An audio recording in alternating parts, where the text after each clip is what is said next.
بابا، کیا فائدہ ہوا میرا اتنا پڑھنے کا جب مجھے آپ کی ان پڑھ اور گاؤں کی گنوار بھتیجی سے ہی شادی کرنی ہے؟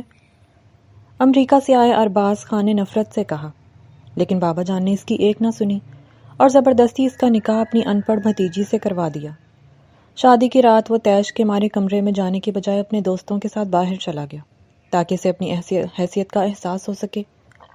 اگلے دن مہمانوں سے بھرے گھر میں اس نے سب کے سامنے چائنیز کھانے کی فرمائش کی۔ مقصد صرف زیبا کی بے عزتی کروانا تھا، لیکن وہ اس وقت چونکا جب زیبا نے پوچھا، ڈمپلنگز، کنگ پاؤ چکن اور چاؤمن کے علاوہ اور کیا بنانا ہے؟ ارباز کو حیرت ہوئی تھی، کیسے وہ روانی سے اتنے مشکل نام لے رہی تھی۔ ضرور یہ موبائل زیادہ استعمال کرنے کی وجہ سے ہوگا۔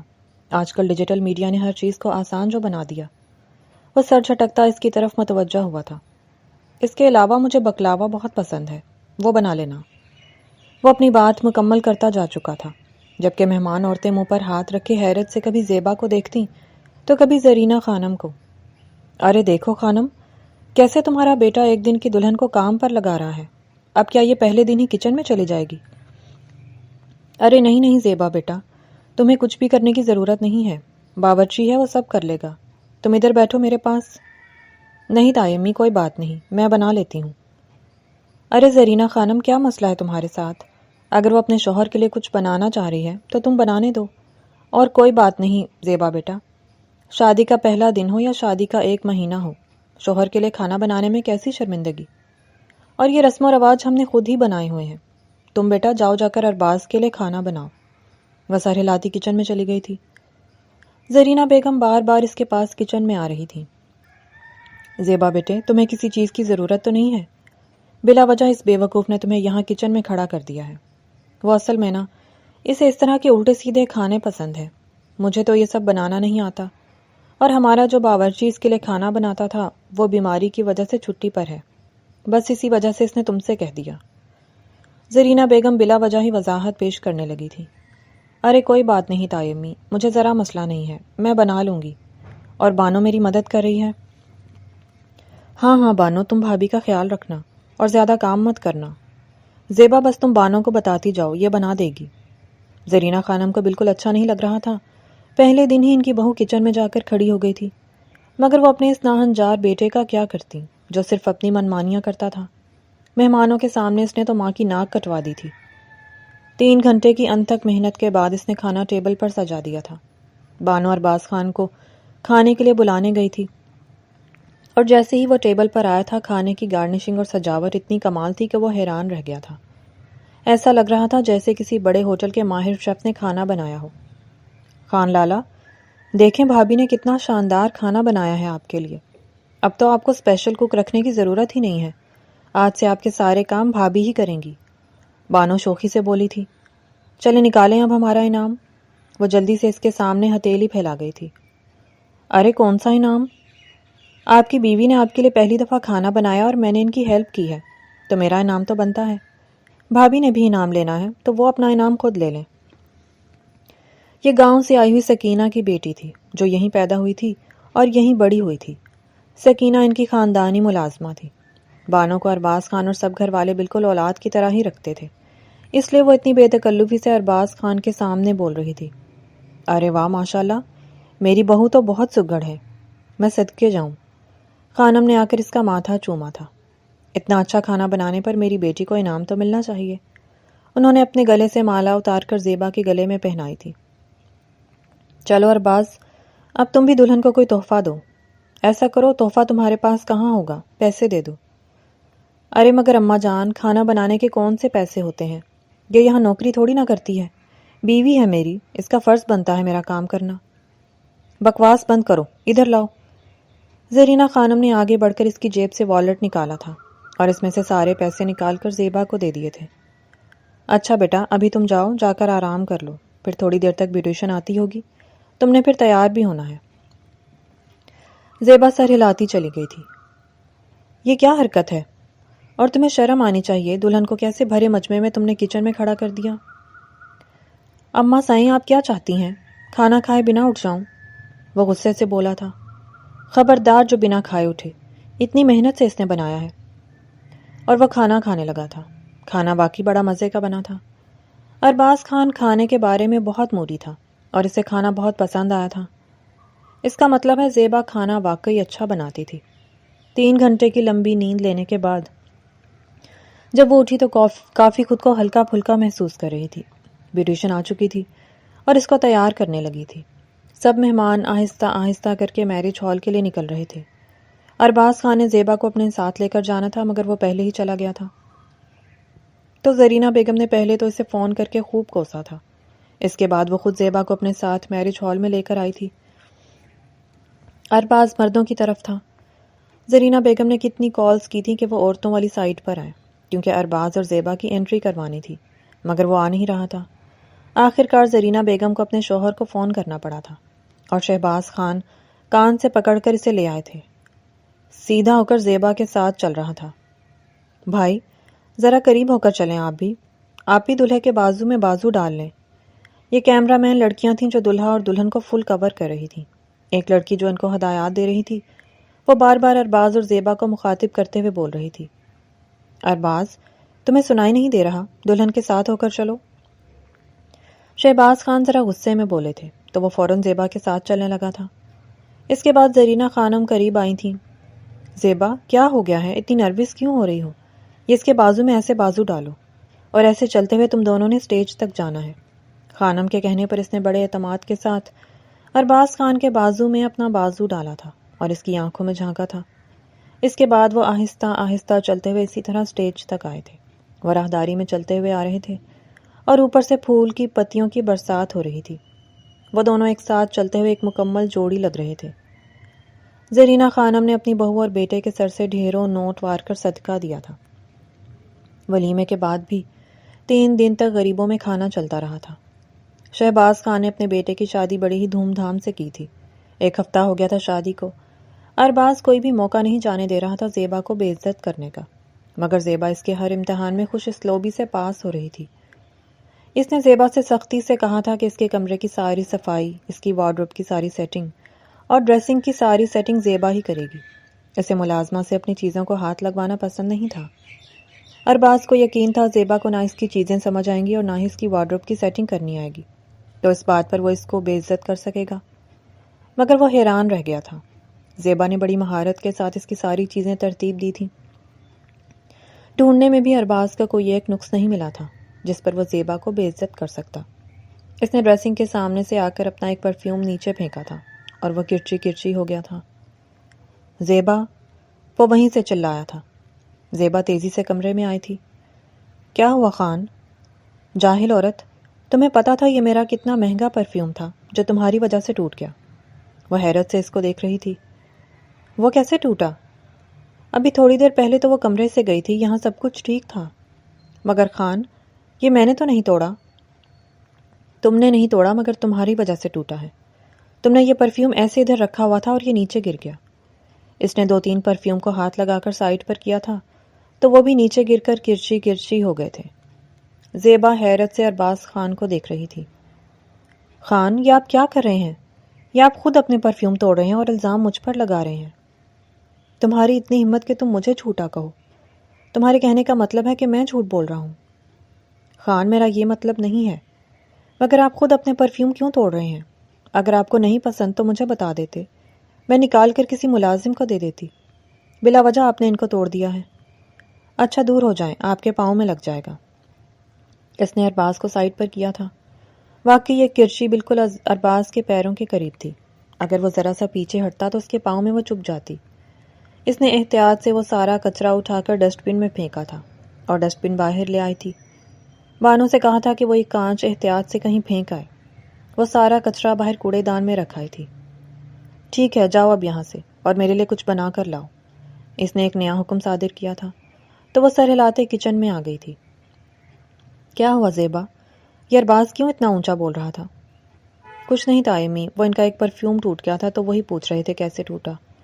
اس نے بڑے پرسکون لہجے میں ان کو جواب دیا تھا۔ اب تم کچن میں کھڑی کیا کر رہی ہو؟ سارے دن کچن میں کھڑی رہتی ہو۔ ارے نہیں تائمی، ایسا نہیں ہے، وہ بھی مجھے خان نے کہا ہے کہ میں ان کے لیے کچھ بنا دوں، تو وہی دیکھ رہی ہوں کہ کیا بناؤں۔ آپ کچھ بتائیں نا ان کو کیا پسند ہے۔ ارے بیٹا، مجھے کیا پتا وہ کیا اوٹ پٹانگ کھاتا رہتا ہے۔ یہ تمہارے تایا ابو نے جو اسے باہر بھیجا تھا نا، اسی کا نتیجہ ہے، یہ جو اتنا سر پر چڑھ گیا ہے۔ گھر کا کھانا تو اب اسے پسند ہی نہیں ہے۔ اور تم نے اس نے کیوں کہہ دیا ہے؟ اگر اس نے کچھ الٹا سیدھا کھانا تھا یا تو آرڈر کر لیتا یا باہر سے جا کر کھا لیتا۔ اب تم اتنی گرمی میں یہاں کھڑے ہو کر کچھ بناؤ گی؟ کوئی بات نہیں، میں بنا لوں گی، آپ فکر نہیں کریں۔ اور آپ غصہ کم کیا کریں، آپ کی طبیعت خراب ہو جاتی ہے نا پھر۔ چلیں آپ باہر چل کر بیٹھیں، میں تھوڑی دیر میں ان کے لیے کچھ بنا کر لاتی ہوں۔ تقریباً 30 منٹ کے بعد وہ اس کے لیے ٹرے سجا کر لے کر آئی تھی اور اس کے سامنے رکھا تھا۔ وہ ٹیرس پر اپنی مخصوص جگہ پر رکھی کرسیوں پر بیٹھا ہوا تھا اور موبائل پر مصروف تھا۔ یہ لیں اور کھا کر بتائیں کیسا بنا ہے۔ اس کی آواز پر وہ چونکا تھا اور اس نے ٹرے کی جانب دیکھا تھا۔ اس نے آنکھیں سکیڑ کر غور سے اس پیزا نما روٹی کو دیکھا تھا۔ اس کے ساتھ ایک چھوٹی سی پلیٹ میں سلاد سجایا ہوا تھا، ساتھ 2 آدھے کٹے ہوئے لیمو رکھے تھے اور ساتھ میں ایک چھوٹے سے باؤل میں چلی ساس بھی تھا۔ اس نے توڑ کر ایک چھوٹا سا لقمہ چلی ساس میں لگا کر کھایا تھا۔ ذائقہ واقعی لاجواب تھا۔ لامکن ڈش اس نے پہلے کہیں کھائی ہوئی تھی، مگر کہاں اسے یاد نہیں آ رہا تھا۔ یہ ایسے اس کے اوپر لیمو نچوڑے اور بھی زیادہ مزے کا لگے گا۔ زیبا نے پاس پڑا ایک لیمو اٹھا کر اس کے اوپر نچوڑا تھا۔ او ہاں، یہ اس نے ترکی میں ٹرپ کے دوران کھایا تھا۔ یہ اسے وہاں بہت پسند آیا تھا، اور ترکی کے علاوہ اس نے یہ کہیں سے نہیں کھائی تھی۔ ہاں، ٹھیک ہی بنا ہے۔ زیبا جانتی تھی صرف ٹھیک نہیں، بہت اچھا بنا تھا، اس لیے وہ کھا رہا تھا۔ وہ زیبا کی تعریف کر دیتا تو اس کی تو جیسے شان میں گستاخی ہو جاتی۔ زیبا اٹھ کر اس کے پاس سے چلی گئی تھی۔ شہباز خان اور سرفراز خان 2 بھائی تھے۔ گاؤں میں ان کی وسیع و عریض پیمانے پر اپنی زمینیں تھیں۔ شہباز خان تو شادی کے بعد شہر شفٹ ہو گئے تھے، مگر سرفراز خان کو اپنے گاؤں سے دلی لگاؤ تھا۔ ان کا دل گاؤں کے علاوہ اور کہیں لگتا ہی نہیں تھا۔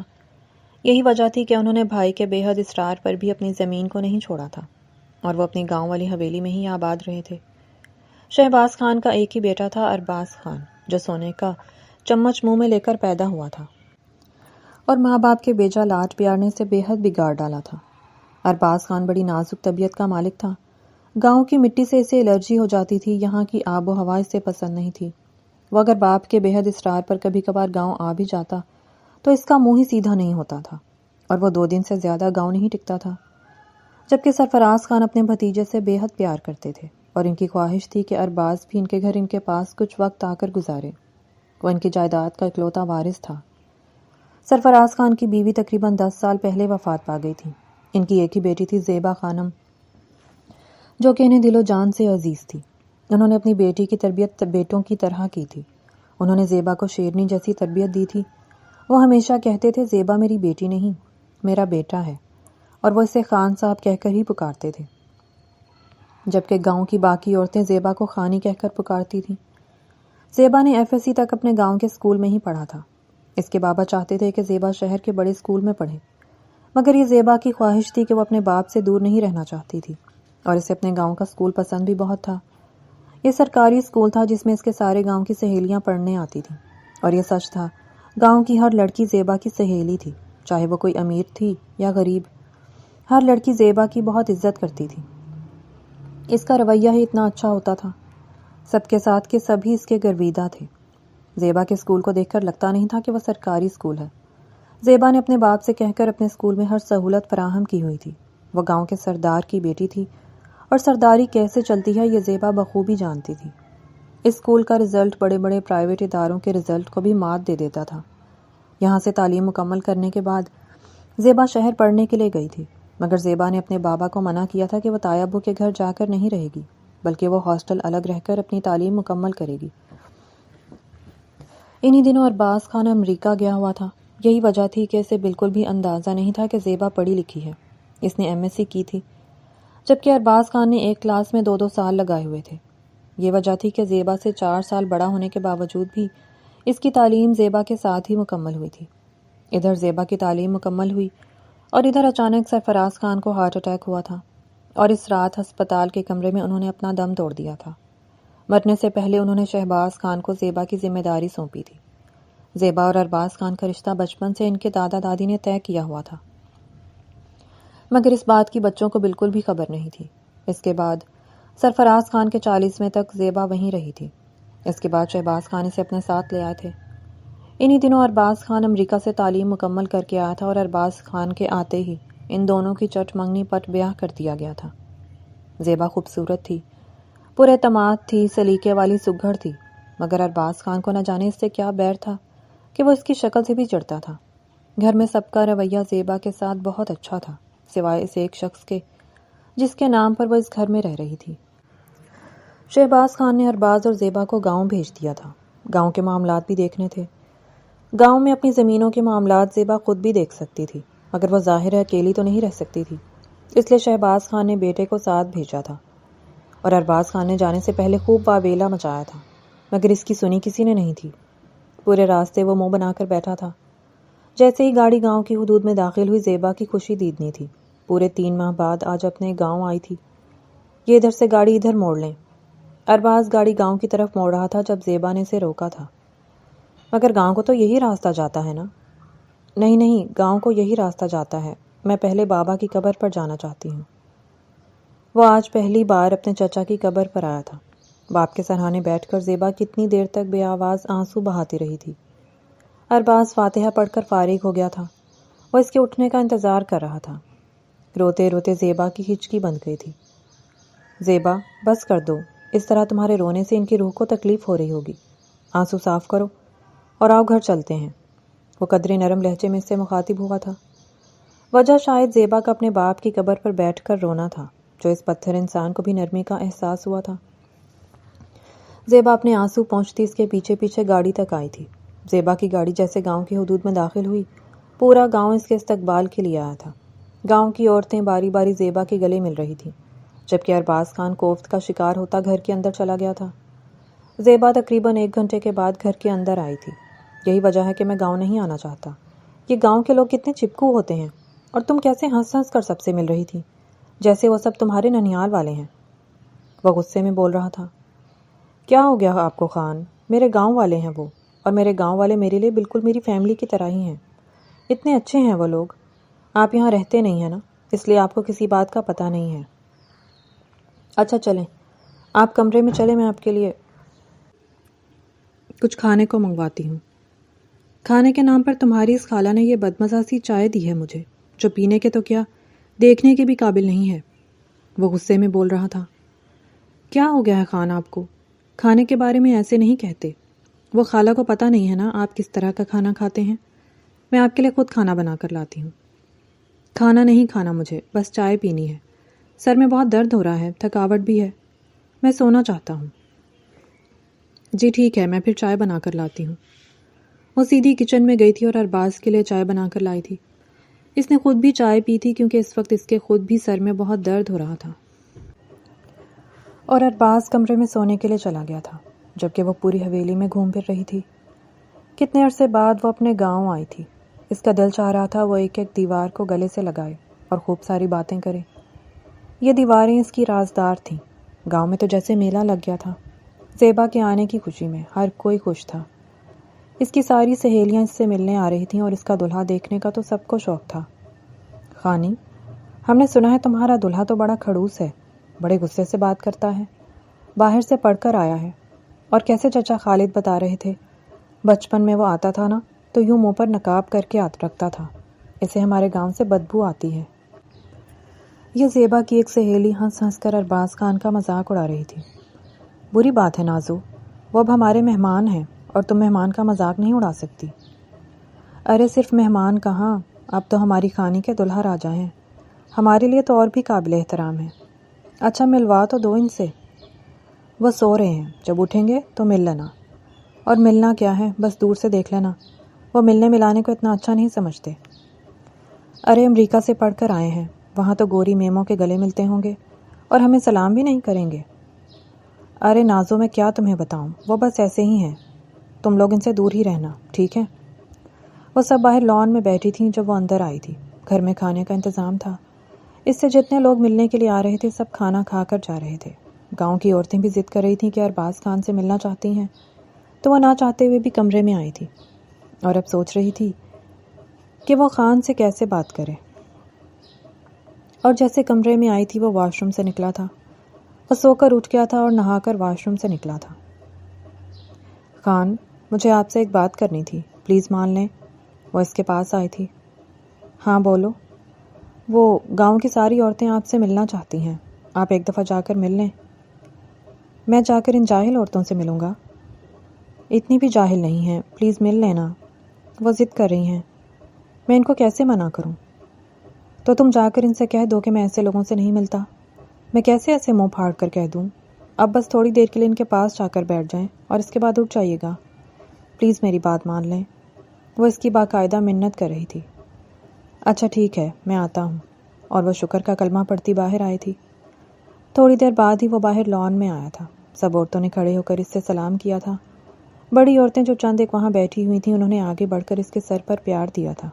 شکر ہے اس نے سر جھکا کر پیار لے لیا تھا، اس پر کوئی ڈرامہ نہیں کیا تھا، اور تھوڑی دیر بعد وہ اٹھ کر وہاں سے چلا گیا تھا۔ ہائے خانی، تیرا دلہا تو سچ میں بڑا پیارا ہے۔ ماشاء اللہ، تم دونوں کی جوڑی بڑی پیاری لگتی ہے۔ اللہ تم دونوں کو ہمیشہ ایسے ہی سلامت رکھے اور نظر بد سے بچائے۔ سب لوگ ہی زیبا کو دل سے دعائیں دے رہے تھے اور زیبا نے ان کی دعاؤں پر دل سے آمین بولا تھا۔ شام تک سب لوگ اپنے گھروں کو چلے گئے تھے جبکہ زیبا ارباز کے لیے کچن میں کھانا بنانے کھڑی ہو گئی تھی۔ وہ جانتی تھی گاؤں کے کک کے بنے ہوئے کھانے سے پسند نہیں آئیں گے، اس لیے اس نے خود اس کے لیے اس کی فیورٹ ڈشز بنائی تھی، اور اپنی پسند کا کھانا دیکھ کر اس کا موڈ قدرے بہتر ہوا تھا۔ ابھی تھوڑی دیر پہلے ہی وہ باہر مردانے میں گیا تھا مگر وہاں پر اس سے بیٹھا ہی نہیں جا رہا تھا۔ گاؤں کے سارے مرد اسے ایسے دیکھ رہے تھے جیسے وہ کوئی ایلین ہو، اور اسے ان مردوں کی نظروں سے کوفت ہو رہی تھی۔ یہ تمہارے گاؤں کے لوگ اتنے فارغ کیوں ہیں؟ سارے میرے ارد گرد جمگھٹا لگا کر بیٹھے ہوئے تھے جیسے ان کو کام ہی نہیں ہے۔ فارغ نہیں ہے، ہم سے محبت ہے ان کو، اور آپ تو سمجھے یہاں کے پیر ہیں۔ اور پیر کے نام پر وہ چونکا۔ کیوں؟ پیر کیوں؟ پتہ ہے ہمارے دادا ابو کا کیا نام تھا؟ اور ارباز دادا کے نام پر چونکا تھا۔ دادا کا نام مجھے کیسے پتہ ہو سکتا ہے؟ میں نے نہ ان کو دیکھا ہے نہ ان کے بارے میں کبھی سنا۔ بابا اپنے بابا کا ذکر کرتے ہیں مگر انہوں نے کبھی نام نہیں لیا۔ اور زیبا حیرت سے اسے دیکھ رہی تھی۔ یہ کیسا شخص تھا جسے اپنے دادا کا نام تک نہیں معلوم تھا؟ خان، آپ کو سچ میں دادا کا نام نہیں پتا؟ نہیں، مجھے نہیں پتا۔ اس میں اتنی حیرانی والی کیا بات ہے؟ میں نے کون سا انہیں دیکھا ہے؟ تم نے دیکھا ہے ان کو؟ اس بات پر زیبا کی ہنسی چھوٹ گئی تھی۔ آپ سے پورے 4 سال چھوٹی ہوں میں، ان کو بھلا کیسے دیکھوں گی؟ ہمارے دادا ابو کا نام تھا ارباز خان، اور انہی کے نام پر آپ کا نام تایا ابو نے رکھا تھا۔ آپ کے پیدا ہونے سے 3 ماہ پہلے ان کی وفات ہو گئی تھی، اور ان کو پوتے کا بڑا شوق تھا، اس لیے تایا ابو نے آپ کا نام اپنے بابا کے نام پر رکھا تھا۔ اور ہمارے گاؤں کے لوگ ہمارے دادا ابو کی بڑی عزت کرتے ہیں۔ وہ یہاں کے لوگوں کے لیے بہت فلاحی کام کرتے تھے، یہاں کے لوگوں کے بڑے خیر خواہ تھے، اس لیے یہاں کے لوگوں کو آپ کے اندر دادا ابو کی جھلک نظر آتی ہے، اور پھر آپ ارباز خان کے اکلوتے وارث ہیں۔ یہی وجہ ہے کہ سب لوگ آپ کی بہت عزت کرتے ہیں، اور یہ لوگوں کا پیار ہے، ورنہ آج کے دور میں کس کے پاس اتنا ٹائم ہوتا ہے، اور نہ ہی انہیں ہم سے کوئی مطلب ہے۔ سب اپنا کماتے ہیں، اپنا کھاتے ہیں، بس یہ ان کا بڑا پن ہے جو ہمیں اتنی عزت دیتے ہیں۔ اور ارباز خان کھانا چھوڑے اس کی باتیں سن رہا تھا۔ کیسے بڑی اماں بنی وہ اس کو سیانی باتیں بتا رہی تھی۔ اب کہاں جا رہی ہو تم؟ وہ اٹھ کر جانے لگی تھی جب اس نے اسے پکارا تھا۔ میں نے کھانا کھا لیا، آپ کے لیے گرین ٹی بنا کر لاتی ہوں۔ ارباز کھانے کے بعد گرین ٹی پیتا تھا اور اس بات سے زیبا اب واقف تھی، اس لیے اس کے لیے گرین ٹی بنا کر لائی تھی۔ یہاں بیٹھے ہیں، آئے نا باہر چل کر بیٹھتے ہیں، بلکہ آپ میرے ساتھ آئیں، میں آپ کو کچھ دکھاتی ہوں۔ وہ اسے حویلی کی چھت پر لے کر آئی تھی۔ یہاں پر کھڑے ہو کر ہم پورا آسمان دیکھ سکتے ہیں، یہ میری فیورٹ جگہ تھی۔ بابا کے ساتھ میں اکثر رات کو یہاں بیٹھ کر چائے پیتی تھی، یہاں سے ہمارا پورا گاؤں نظر آتا ہے، کتنا خوبصورت منظر ہے نا؟ وہ خوشی سے چہکتی ہوئی اس کی طرف دیکھتے بولی تھی، اور ارباز کو حیرت ہوئی تھی اس کی خوشی پر۔ کتنی حقیقی مسکراہٹ تھی نا اس کے لبوں پر، اس کی آنکھوں میں سچائی واضح تھی۔ وہ ارباز خان کے لیے دل سے مخلص تھی، اور اس کی مخلصی پر وہ نظریں چراتا ہوا دوسری طرف دیکھنے لگا تھا۔ اسے حیرت تھی اتنے برے رویے کے باوجود بھی وہ اس کی کسی بات کا برا نہیں مناتی تھی، بلکہ اس کے ساتھ اتنے اچھے طریقے سے پیش آتی تھی کہ وہ کبھی کبھی خود حیران رہ جاتا تھا، حالانکہ وہ کتنی ہی دفعہ اسے کہہ چکا تھا کہ وہ اس کو پسند نہیں کرتا۔ ارباز قہوہ پینے کے بعد ساتھ ساتھ موبائل میں لگ گیا تھا، جبکہ زیبا اپنے پاس بڑے سے جھولے پر آ کر بیٹھ گئی تھی اور جھولا جھلانے لگی تھی۔ اگلے دن زیبا تو صبح سویرے اٹھ کر باہر چلی گئی تھی، جبکہ وہ تقریباً 10 بجے تک سوتا رہا تھا۔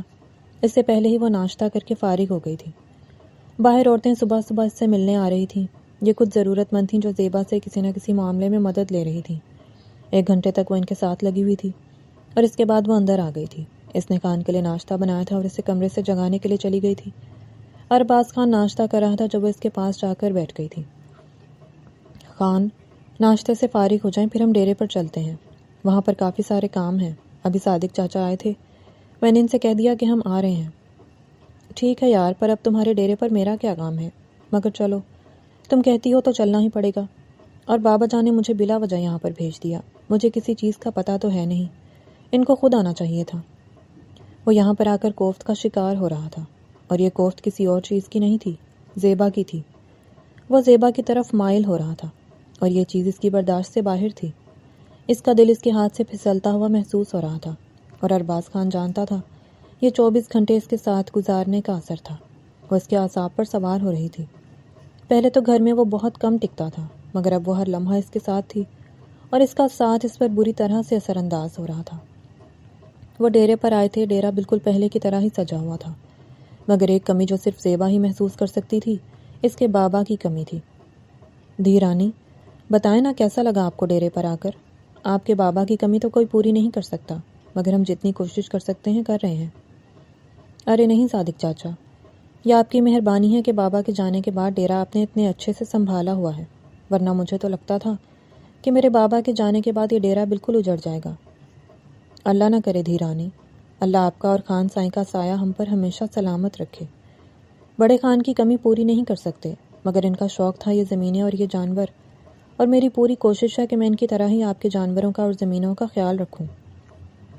چاچا، میں دیکھ رہی ہوں آپ نے سب کچھ بابا کی طرح سنبھالا ہوا ہے، شکریہ۔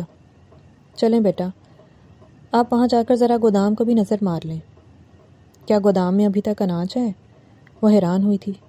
ہاں جی بیٹا، گودام میں اناج ہے۔ ایک گودام آپ کی شادی پر خالی کر دیا گیا تھا، غریبوں میں بانٹ دیا گیا تھا، اور ایک گودام جب بڑے خان کے 40ویں پر آپ نے خالی کروایا تھا۔ یہ ایک گودام ابھی تک پڑا ہے۔ چاچا، ایسا کریں آپ اس کو بھی خالی کر دیں اور سارا اناج غریبوں میں بانٹ دیں۔ بس جو حویلی کی ضرورت کی گندم ہے وہ رکھ لیں، باقی سب بانٹ دیں۔ تھوڑی دیر بعد گودام سے گندم کی بوریاں اٹھا اٹھا کر گاؤں کے غریب لوگوں کے گھروں میں بھجوائی جا رہی تھی۔ ارباز حیران ہو رہا تھا۔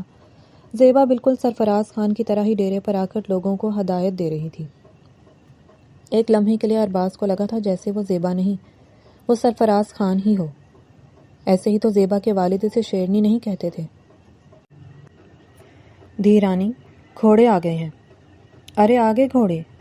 خان ہم گھڑ سواری کریں گے، آپ کو تو گھڑ سواری پسند ہے۔ اور یہ سچ تھا، ارباز گھڑ سواری کا بڑا شوقین تھا اور بڑا ماہر گھڑ سوار تھا۔ لاہور میں اپنا کلب بنایا ہوا تھا۔ وہ آگے پیچھے چلتے ہوئے گھوڑوں کے قریب آئے تھے۔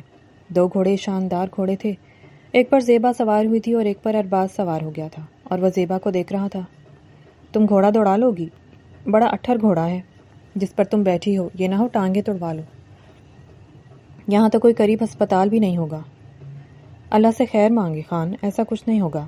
صرف آپ ہی گھوڑوں کے شوقین نہیں ہیں، میں بھی گھوڑوں کی شوقین ہوں، اور جو گھوڑا آپ کے کلب میں بابا نے بھجوایا تھا وہ میرا فیورٹ گھوڑا تھا، اور وہ گھوڑا تو آپ کے پاس ہے۔ آپ جانتے ہیں وہ گھوڑا اس گھوڑے سے کم اٹھر نہیں ہے۔ وہ حیران تھا، یہ لڑکی کیا کچھ نہیں کر سکتی۔ وہ حیرت زدہ تھا۔ اور رہ گئی بات ہسپتال کی، تو یہاں ہسپتال بھی ہے، اس لیے آپ میری ٹانگوں کی فکر نہیں کریں۔ چلے ریس لگاتے ہیں۔ تمہارے ساتھ میں نہیں لگانے والا، لڑکیوں کے ساتھ بھلا میرا کیا مقابلہ؟ کیوں؟ لڑکیوں کے ساتھ مقابلہ کرتے ہوئے آپ کی ناک نیچی ہو جائے گی۔ اگر اتنے ہی پھنے خان ہیں تو پھر مجھے ہرا کر دکھائیں۔ یہ بات ہے، چلو آ جاؤ پھر۔ وہ دونوں ہی اپنے اپنے گھوڑے دوڑانے لگے تھے۔ پہلے ارباز خان اس سے دور آگے نکل گیا تھا، مگر زیبا بھی اس سے پیچھے نہیں رہی تھی۔ وہ دونوں آگے پیچھے ہی تھے، کبھی ارباز آگے نکل جاتا تو کبھی زیبا آگے نکل جاتی۔ آخرکار ایک مقام پر آ کر ان دونوں نے گھوڑے روک لیے تھے۔ مان گیا بھائی تمہاری گھڑ سواری کو، واقعی تم بڑی اچھی گھڑ سوار ہو۔ بابا سے سیکھی ہے گھڑ سواری، میں نے، اچھی کیسے نہ ہوتی۔ وہ وہیں کھڑے تھے جب شہباز خان کی کال آئی تھی۔ انہوں نے ارباز خان کو جس کام کے لیے بھیجا تھا اس معاملے میں ڈیٹیل سے بات کر رہے تھے۔ ارباز خان کو انہوں نے اس لیے بھیجا تھا کہ وہ یہاں پر ایک چھوٹی سی ڈسپینسری بنانا چاہ رہے تھے جس میں ضرورت کی ہر چیز مہیا تھی۔ یہاں پر ہسپتال تو تھا مگر وہ قدرے دور تھا، اور اچانک رات کو کہ اگر مسئلہ بنتا تو گاؤں والوں کے لیے پریشانی کا سامنا کرنا پڑتا تھا۔ اور اس دنیا سے جانے سے پہلے سرفراز خان نے اپنے بھائی سے اس بارے میں ڈسکس کیا تھا۔ وہ انہیں اپنے بھائی کی خواہش پر عمل کرتے ہوئے یہاں پر ایک چھوٹی سی ڈسپینسری بنوا رہے تھے، اور اسی کام کے سلسلے میں انہوں نے ارباز خان کو یہاں پر بھیجا تھا۔ تقریباً 1 ماہ بعد اب ارباز اور زیبا نے گاؤں میں ہی رہنا تھا۔ شروع میں ارباز خان کو بہت برا لگا تھا۔ وہ یہاں ایڈجسٹ ہونے میں مسئلہ کر رہا تھا، مگر پھر وہ یہاں پر ایڈجسٹ ہو ہی گیا تھا، اور زیبا اس کا اتنا خیال رکھ رہی تھی تو وہ کیسے ایڈجسٹ نہ ہوتا۔ وہ دن بدن زیبا کی شخصیت کا گرویدہ ہوتا جا رہا تھا۔ 20 دن سے اوپر ہو گئے تھے ان کو یہاں پر رہتے ہوئے۔ ڈسپینسری کا کام تقریباً مکمل ہو گیا تھا، مگر ہفتہ ڈیڑھ ابھی بھی لگ جانا تھا۔ اس نے دل سے مان لیا تھا کہ اسے زیبا سے محبت ہو گئی ہے۔ اسے اپنے لیے ایسی ہی مضبوط کردار کی مالک، پر اعتماد بیوی چاہیے تھی، جو اس کے ساتھ قدم سے قدم ملا کر چل سکے۔ مگر زیبا کے دل میں اس کے لیے کیا تھا، وہ اس بات سے بے خبر تھا۔ زیبا اور ارباز خان گھر کے لان میں بیٹھے چائے پی رہے تھے۔ میرے 2 دوست آ رہے ہیں مجھ سے ملنے، وہ ادھر ہی رہیں گے، ان کی مہمان نوازی کا خیال رکھنا۔ وہ زیبا سے مخاطب تھا۔ آپ فکر نہیں کریں، آپ کو شکایت نہیں ہوگی۔ تبھی گاڑی گیٹ کے اندر آئی تھی۔ اس گاڑی سے اترنے والے دونوں لوگوں کو زیبا حیرت سے دیکھ رہی تھی۔ زیبا اس لڑکی کو دیکھ کر نظریں جھکا گئی تھی۔ اس نے اتنا واہیات لباس پہنا ہوا تھا کہ زیبا اس لڑکی کی طرف آنکھ اٹھا کر دیکھ نہیں پا رہی تھی۔ ساتھ ہی اس کے ایک بہت عجیب و غریب حلیے والا لڑکا بھی تھا۔ وہ لڑکی آگے بڑھ کر ارباز خان کے گلے لگ گئی تھی۔ زیبا کے سامنے اس لڑکی کا اس طرح اس کے قریب آنا پر وہ سٹ پٹایا تھا، مگر وہ اسے گلے سے لگا لیا تھا۔ وہ اندر چلی گئی تھی۔ زیبا کے دماغ سے دھواں نکل رہا تھا۔ وہ لڑکی آدھا ننگا جسم لیے گھوم رہی تھی۔ اگر گاؤں میں کوئی اور اسے دیکھ لیتی تو یقیناً اس لڑکی کے بالوں سے پکڑ کر پورے گاؤں کی سیر کرواتی۔ وہ اندر آ گئی تھی۔ اس نے مہمانوں کے لیے باہر لان میں ریفریشمنٹ کا سامان بھیج دیا تھا۔ تھوڑی دیر بعد وہ ان دونوں کے لیے کو لے کر گھر کے اندر آیا تھا اور ان کو گیسٹ روم میں بھیج دیا تھا۔ آپ اپنی اس دوست سے کہیں کہ لباس ڈھنگ کا پہنے، یہ گاؤں ہے، یہاں پر اس طرح کی بےہودگی نہیں ہوتی۔ وہ کمرے سے نکلے تو ڈھنگ کا لباس پہن کر نکلے۔ اس نے اپنے 2 سوٹ نکال کر ارباز کی طرف بڑھائے تھے۔ یہ اب جا کر اسے دے دیں اور اسے کہیں کہ یہی لباس پہن کر وہ گاؤں میں اگر باہر نکلے گی تو یہی پہنے گی۔ ارباز وہ کپڑے لے کر نتاشا کے کمرے میں چلا گیا تھا۔ زیبا بیٹی، کون لوگ ہیں اور کتنی بدتمیز وہ لڑکی ہے، اور یہ خان صاحب اتنا اس لڑکی کے قریب کیوں ہو رہا ہے؟ کچھ بھی نہیں ہے خالہ، فکر نہیں کریں، وہ امریکہ میں اس کے ساتھ پڑھتے تھے نا، اور امریکہ میں یہ سب چلتا ہے۔ ارے یہ سب چلتا ہے تو امریکہ میں چلتا ہوگا، ہمارے خان صاحب ایسے کیوں کر رہے ہیں؟ آپ ان کو منع کریں، اور آپ نے کتنی ڈھیل دی ہوئی ہے اپنے شوہر کو، کان کھینچ کر رکھیں۔ وہ عورت زیبا کے گھر میں کام کرتی تھی اور اسے زیبا کی فکر تھی، اس لیے اس کے کان کے پاس گسر پسر کر رہی تھی۔ اچھا خالہ چھوڑیں، جا کر کھانے کا انتظام کریں، وہ لوگ 2-3 دن اب یہیں رکیں گے، اور آپ نے ان کی مہمان نوازی میں کوئی کسر نہیں چھوڑنی۔ ٹھیک ہے۔ خالہ کا تو اس نے بھیج دیا تھا، مگر اس کو خود بھی یہ اچھا نہیں لگ رہا تھا۔ خان اسے پسند نہیں کرتا تھا، یہ بات سے وہ بھی واقف تھی، مگر وہ اس طرح کسی لڑکی کو گھر تک لے آئے گا؟ وہ حیران تھی اس کی اتنی جرت پر۔ اسے خطرے کی گھنٹی بجتی سنائی دے رہی تھی، مگر وہ کیا کر سکتی تھی؟ خان کے دل میں جگہ بنانے کے لیے اس نے کیا کچھ نہیں کیا تھا، مگر وہ سمجھ گئی تھی کہ وہ دل پتھر کا ہے۔ وہ اب بات کرتی بھی تو کیا کرتی؟ اس کے سامنے خود کو اس حد تک بے مول نہیں کرنا چاہتی تھی۔ اگر وہ صاف کہہ دیتا کہ ہاں وہ نتاشا کو پسند کرتا ہے، اس سے شادی کرنے والا ہے، تو وہ کیا ہی کر لیتی۔ اس لیے اس نے خاموشی میں ہی عافیت جانی تھی۔ اگلا پورا دن وہ نتاشا اور عادل کو لے کر گاؤں کی سیر کے لیے نکلا ہوا تھا، اور زیبا پورا دن گھر میں بیٹھی پیچ و تاب کھاتی رہی تھی۔ وہ صبح سویرے نکلے تھے اور شام گئے واپس آئے تھے۔ ارباز ڈارلنگ، میں بہت تھک گئی ہوں اور بھوک سے بھی میری جان نکلی جا رہی ہے، جلدی سے اب تو کھانا مل جائے۔ نتاشا بڑی بے تکلفی سے اس کے ساتھ چپکتے ہوئے بولی تھی۔ ٹھیک ہے، تم جا کر فریش ہو جاؤ، اس کے بعد ہم کھانا کھاتے ہیں۔ کھانے کی ٹیبل پر زیبا سے کچھ کھایا نہیں گیا تھا۔ ارباز کی نتاشا کے ساتھ اتنی بے تکلفی اس کو بے چین کر رہی تھی۔ رات کا نہ جانے کون سا پہر تھا جب اچانک آہٹ پر اس کی آنکھ کھلی تھی۔ کمرے میں ارباز نہیں تھا۔ وہ باہر آئی تھی تو وہ دونوں لاؤنج میں صوفے پر بیٹھے تھے۔ نتاشا نے سر اس کے کندھے پر رکھا ہوا تھا۔ یہ دیکھ کر اس کا خون کھول اٹھا تھا۔ وہ ان کے سامنے گئی تھی۔ اسے دیکھتے ہی نتاشا کھڑی ہو گئی تھی۔ زیبا نے زناٹے دار تھپڑ اس کے منہ پر مارا تھا۔ ابھی اور اسی وقت میرے گھر سے نکل جاؤ، یہ گندگی میرے بابا کے گھر میں گھولنے کی ضرورت نہیں ہے۔ اپنی اس غلاظت کی پوٹلی کو اٹھائیں اور اسی وقت ہمارے گھر سے نکل جائیں۔ خان، آپ کے لیے یہی بہتر ہوگا۔ زیبا، تم غلط سمجھ رہی ہو، ایسا کچھ نہیں ہے۔ میں جیسا سمجھ رہی ہوں ویسا کچھ ہے یا نہیں ہے؟ میں نے کہا نا خان، یہ میرا گھر ہے اور آپ ابھی اور اسی وقت میرے گھر سے نکل جائیں۔ ورنہ میں شور مچا دوں گی۔